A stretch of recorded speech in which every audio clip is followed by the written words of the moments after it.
Michael here, looking today at Psalms 88 for our devotion, a psalm which may be subtitled, I cry out day and night before you.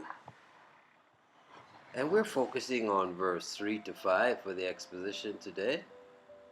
Let's go ahead and read those three verses. Verse 3. For my soul is full of troubles, and my life draweth nigh unto the grave. And verse 4. I am counted with them that go down into the pit. I am as a man that hath no strength. And verse 5. Free among the dead, like the slain that lie in the grave, whom thou rememberest no more, and they are cut off from thy hand. And as we turn to the treasure of David for the exposition, let's go ahead and read verse 3 again. For my soul is full of troubles, and my life draweth nigh unto the grave. And Spurgeon exposits. For my soul is full of troubles. I am satiated and nauseated with them. Like a vessel full to the brim with vinegar, my heart is filled up with adversity, till it can hold no more. He had his house full, and his hands full of sorrow. But worse than that, he had his heart full of it. Trouble in the soul is the soul of trouble. A little soul trouble is pitiful. What must it be to be sated with it? And how much worse still to have your prayer return empty when your soul remains full of grief. And my life draweth nigh unto the grave. He felt as if he must die. Indeed, he thought himself half dead already. All his life was going. His spiritual life declined. His mental life decayed. His bodily life flickered. He was nearer dead than alive.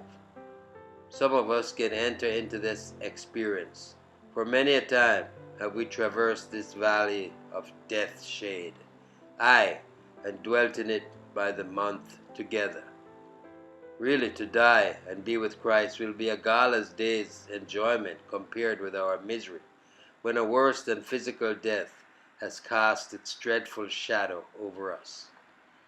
Death would be welcomed as a relief by those whose depressed spirits make their resistance a living death. Are good men ever permitted to suffer thus? Indeed, they are, and some of them are even all their lifetime subject to bondage. O Lord, be pleased to set free thy prisoner of hope. Let none of the mourners imagine that a strange thing has happened unto him, but rather rejoice as he sees the footprints of brethren who have trodden this desert before. And verse 4 that reads, For I am counted with them that go down into the pit. I am as a man that hath no strength. I am counted with them that go down into the pit. My weakness is so great that both by myself and others I am considered as good as dead. If those about me have not ordered my coffin, they have at least conversed with my sepulchre, discussed my estate, and reckoned their share of it.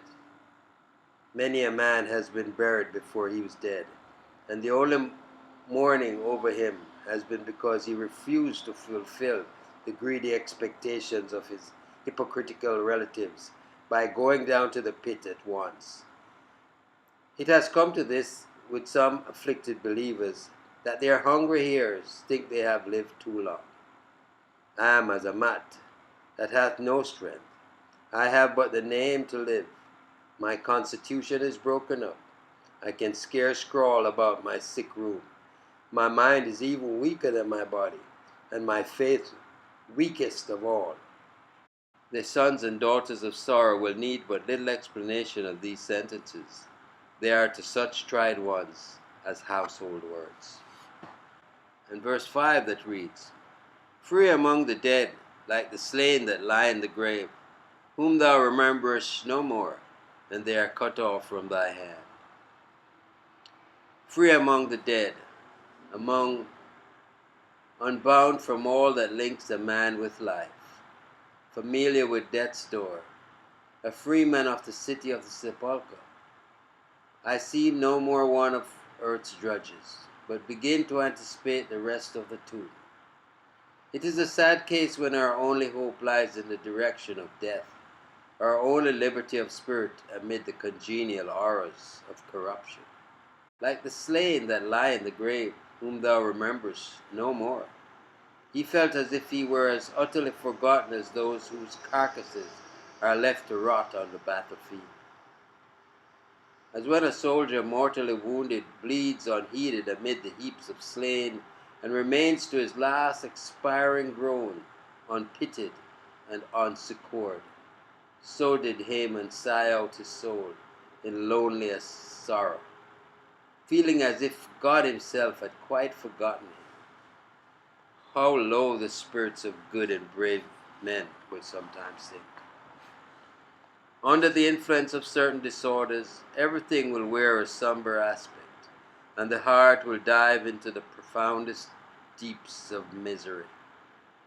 It is all very well for those who are in robust health and full of spirits to blame those whose lives are sickened over the pale cast of melancholy. But the evil is as real as a gaping wound, and all the more hard to bear because it lies so much in the region of the soul, that to the inexperienced it appears to be a mere matter of fancy and diseased imagination. Reader, never ridicule the nervous and hypochondriacal. Their pain is real. Though much of the evil lies in the imagination, it is not imaginary, and they are cut off from thy hand. Poor Haman felt as if God himself had put him away, smitten him, and laid him among the corpses of those executed by divine justice. He mourned that the hand of the Lord had gone out against him, and that lie was divided from the great author of his life. This is the essence of wormwood. Man's blows are trifles, but God's smitings are terrible to a gracious heart. To feel utterly forsaken of the Lord and cast away, as though hopelessly corrupt, is the very climax of heart desolation. Oh, we don't want to be like that, having any misperceptions and missteps as concerned our great and righteous Lord. Trust you enjoyed the meditation. Michael here declaring yet again, Jesus is Lord. Until next time, be